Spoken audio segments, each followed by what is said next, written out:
नमस्कार दोस्तों। Day live with पंडित जी में मैं आपका स्वागत करता हूं।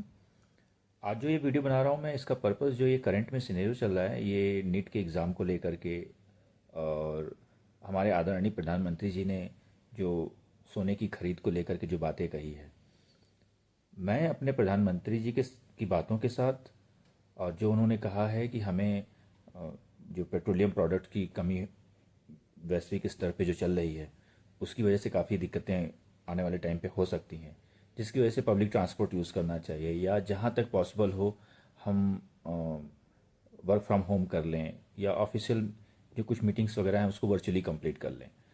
Totally agreed with him, and हम लोग उसको फॉलो भी कर रहे हैं जहाँ तक हो सकता है। लेकिन उसके साथ जो अभी ये नीट के एग्ज़ाम जो भी रिसेंट में अभी एनटीए ने बोला है कि ये रद्द कर दिया है नीट की एग्ज़ाम।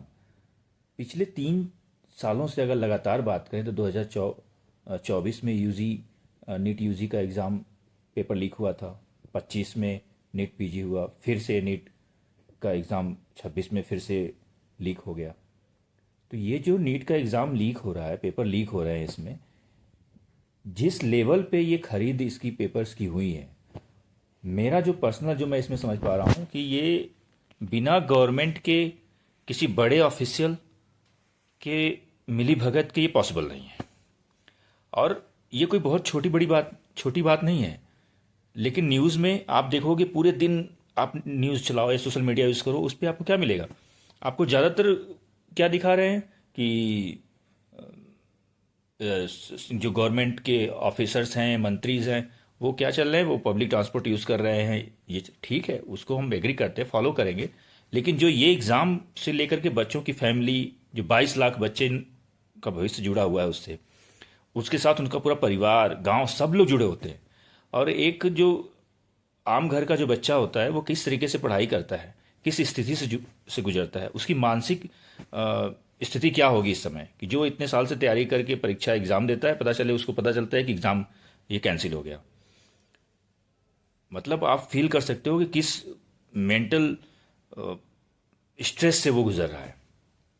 और उसके बाद फिर से उसको पढ़ाई करना इतना आसान नहीं होता जिस लेवल पे वो आकर के उन्होंने बोल दिया कि फिर से एग्ज़ाम रद्द हो गए, दोबारा से एग्ज़ाम होंगे।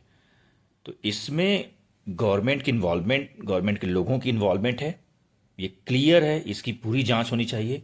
और जिस भी स्तर पर लोग इसमें पाए जाएं उनको तुरंत बर्खास्त करना चाहिए, उनकी संपत्ति कुर्क होनी चाहिए। क्योंकि ऐसा कभी किसी दूसरे पेरेंट्स के साथ, उनके बच्चों के साथ ना हो पाए।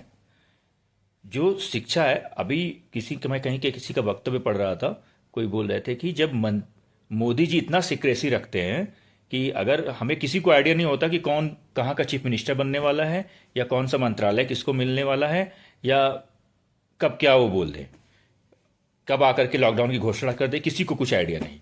अगर इस लेवल पे सिक्रेसी होती है तो एक एग्जाम वो सीक्रेटली क्यों नहीं करा पाते हैं?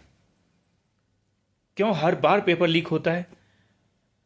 ऐसे ऐसे लोग इस पैसे खरीद करके डॉक्टर बन जाएंगे, इंजीनियर बन जाएंगे, तो क्या हाल होगा? ये पूरा सिस्टम फेल्योर है।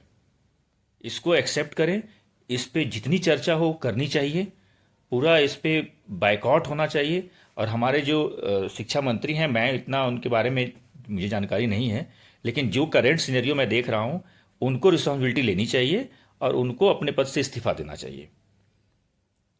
और इस सिस्टम में बहुत ज़रूरी है कि फुल प्रूफ सिस्टम बने, जिससे एजुकेशन को लेकर के इस तरीके की लापरवाही बिल्कुल नहीं होनी चाहिए। तो मैं चाहता हूं कि इस पे गवर्नमेंट बहुत एक्शन ले। जो न्यूज़ प्लेटफॉर्म है वो इस चीज़ को, इशू को हाईलाइट करें कि नीट एग्ज़ाम इतना माइनर छोटी चीज़ नहीं है। जिस तरीके से इन्होंने रद्द करके इस पे नॉर्मल दोबारा एग्ज़ाम कराने की बात कहिए, चलिए वो तो बच्चों को देना ही है, किसी तरीके से वो देंगे ही देंगे। लेकिन जिस मेंटल स्ट्रेस से वो गुजर रहे हैं, उनकी फैमिली उसके पीछे बर्बाद होगी।